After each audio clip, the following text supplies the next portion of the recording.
Hello, welcome to Virgo Philippines. So, reading po natin ito for Virgo career reading. Career reading to, guys. Take only what resonates. So, kung hindi mag-resonate sa'yo, okay lang yan. May mga next readings pa naman. Kung magre-resonate sa'yo, pwede rin namang hindi 100%. Kunin mo lang yung mga magre-resonate sa'yo. Okay? So, this is for Virgo career reading. Let's start your reading.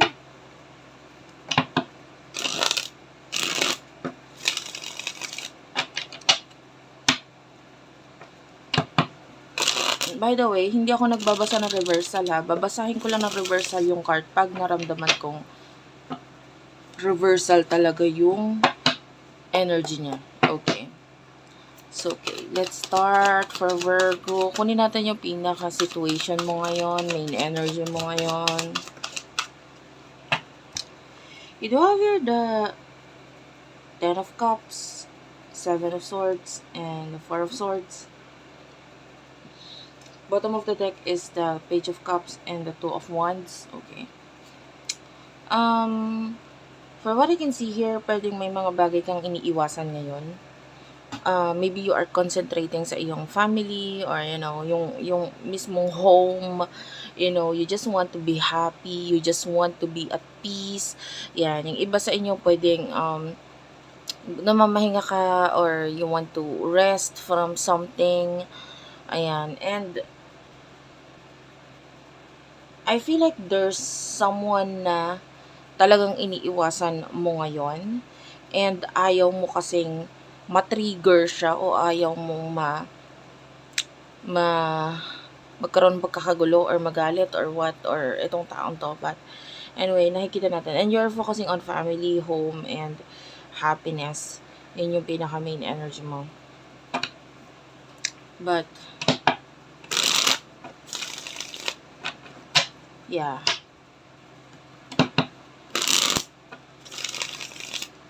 I want to clarify the Four of Swords. What's with the Four of Swords? You do have with the Queen of Swords, the Ace of Wands, and the Three of Pentacles. I feel like this person na iniiwasan mo might be, I don't know, very professional person or maybe someone na may pagka-cut off din na ginagawa. Maybe gusto niya ng new beginning, okay, and growth, okay? And itong person na to pwedeng may iwas or may layo or gustong umiwas, gusto lumayo, and I feel like this person is currently having problems pagdating sa kanyang finances, career, and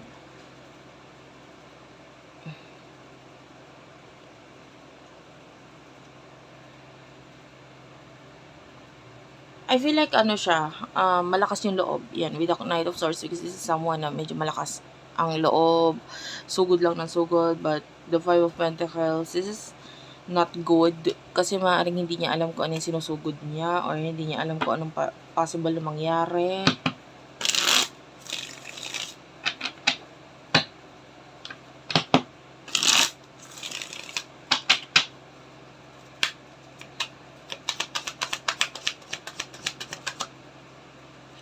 The Lovers and the Two of Cups is here. Clarify the Lovers and the Two of Cups. Nine of Cups. The Empress. Knight of Swords. The Page of Cups. Okay. Nakita tayo ng offer from someone. And it could be partnership. Pero yung iba pwedeng may love na involved. Especially with the Lovers at Two of Cups. May paparating sa yung offer.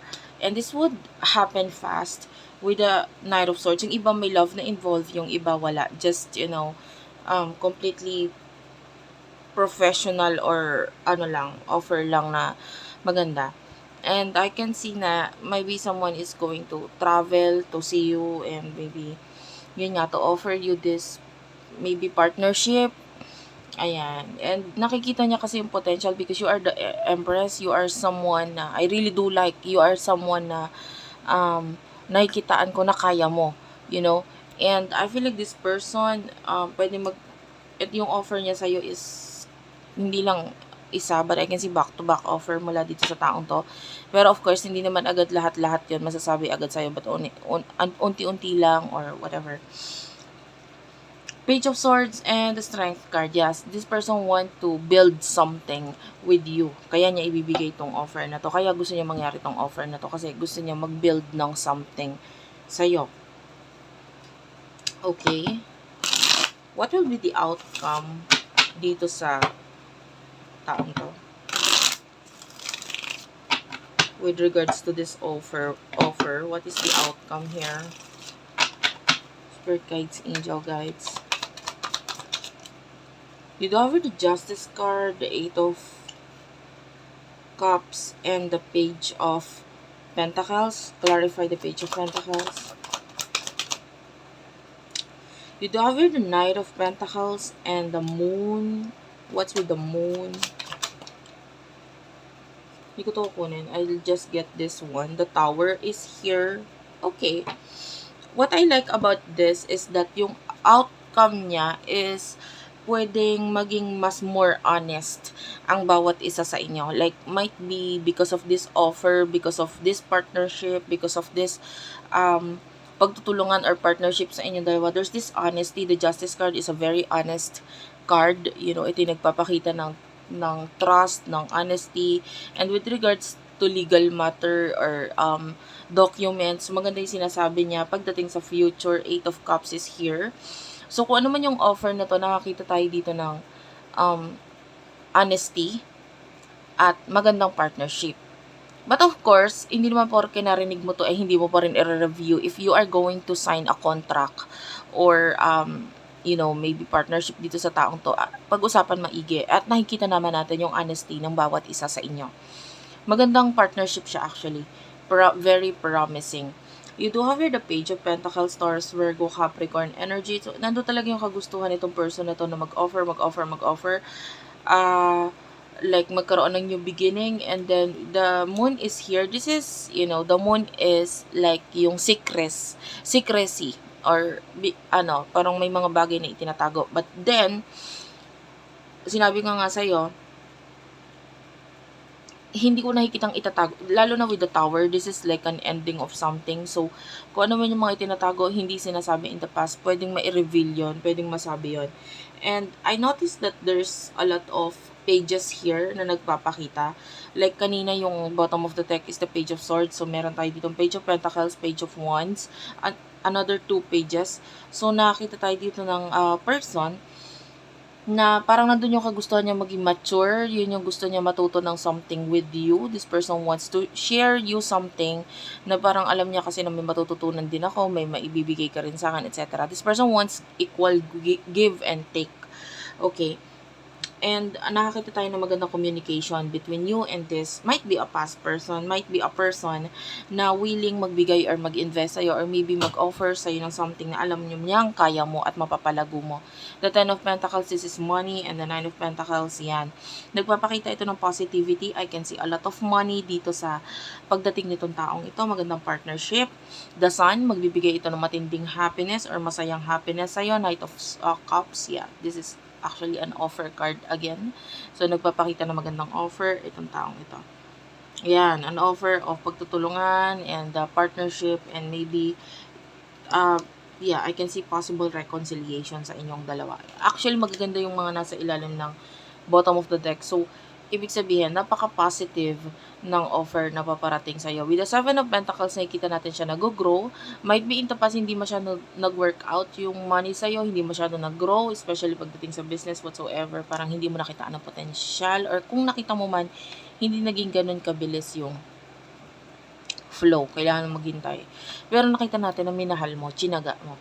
And with the the Fool is here. So, nakikita natin yung pagtitake mo ng risk into something new. Ayan, especially with the Ace of Swords. I can see a new beginning for you. Ayan. Someone here, ang pwedeng mag-reveal ng something sa'yo. Someone is going to talk to you about some kind of problem. Ayan. Namamblema tong taong to. I don't know, maybe this is another person. Maybe may kinalaman naman sa new beginning niya or whatever. But anyway, tell me more for Virgo in career.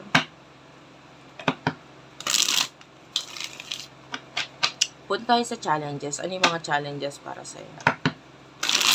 Napaparating. Mga challenges para sa'yo.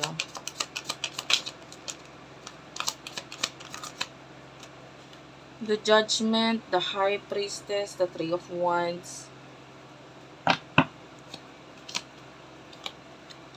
Actually, wala naman ako masyadong nakikitang challenge. The challenge for you is the Three of Wands. The High Priestess and the Judgment. Actually, dalawang major arcana to. How to not miss someone. Pwedeng ganun. And,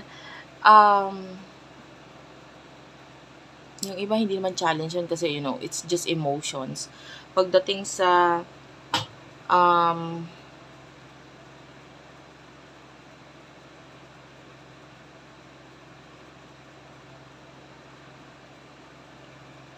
some of you pwedeng, if you're healing other people, ayan, pwedeng, you know, if you're a nurse or doctor, mga nasa ano ka, profession mo is may kinalaman sa paggagamot. Pwede rin spiritual healer. So maybe the challenge for you is how to share to other people itong talents mo or itong kagalingan mo or itong, you know, you cannot, kumbaga if you're a doctor, you cannot heal them lahat. Diba? And if you're, high chance na yung iba spiritual healer with the High Priestess, this is someone very spiritual. So yung challenge sa'yo is how to connect with these people. Maybe gusto mong itry na makipag-usap or makipag-connect dito sa mga taong to heal them, to you know, connect with them. Pero parang, paano? Medyo malayo ako or hindi ko alam kung paano sisimulan. Pwede ganun. Some of you, the challenge is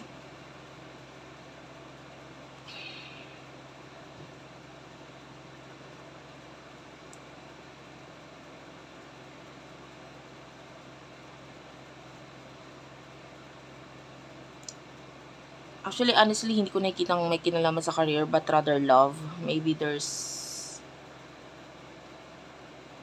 ang challenge is alin ba dapat yung face na ipakita ko? Parang alin ba yung dapat kong ipakitang ugali? You know. But anyway, wala siyang kinalaman sa career. And yeah, what is the advice for you? Last cards. Set of cards. Anong advice for Virgo, Sun, Rising, Venus, Jupiter, Virgo? Advice. Seven of Cups, Four of Cups, the Strength card. I want to get one more card.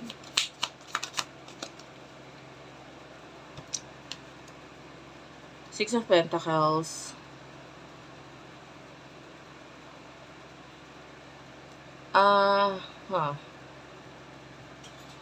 The bottom of the deck is the Hermit. This is Virgo energy. Oh, this is you.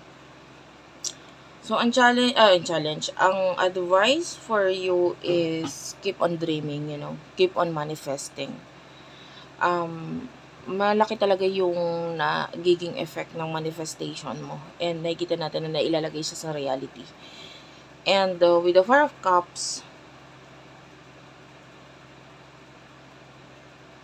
if you're not sure about something, kung hindi ka sure sa something na ino-offer, sinasabi, binibigay sa'yo, I mean, it's okay na wag mong i-take, wag mong tanggapin. The Three of Cups is here, so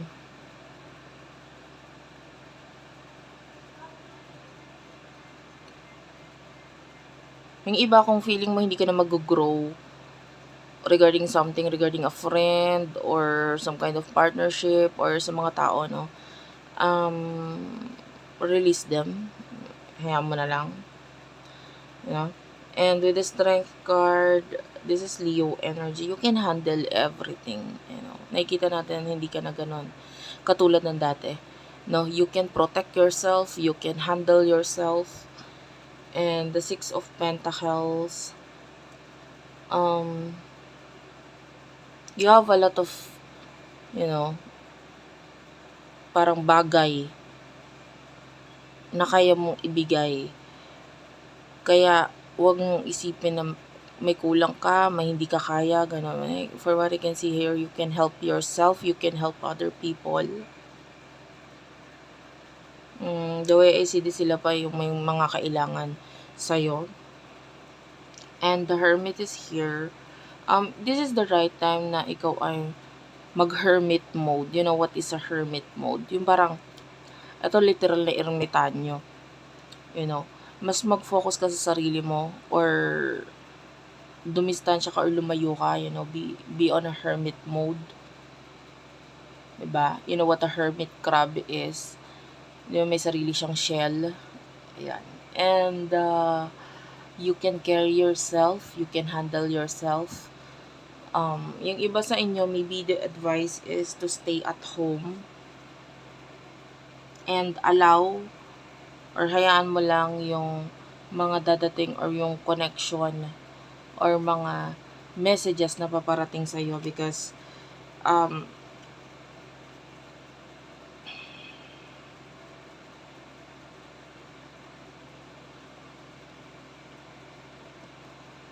feel like someone here is yun nga, pwedeng may matutunang lesson or aral and then maybe someone here ang namamroblema ang pwedeng humingi ng advice or tulong sa'yo kung anong desisyon, anong magandang desisyon. But anyway, random na lang yon na message. Thank you for watching. I love you all and bye-bye.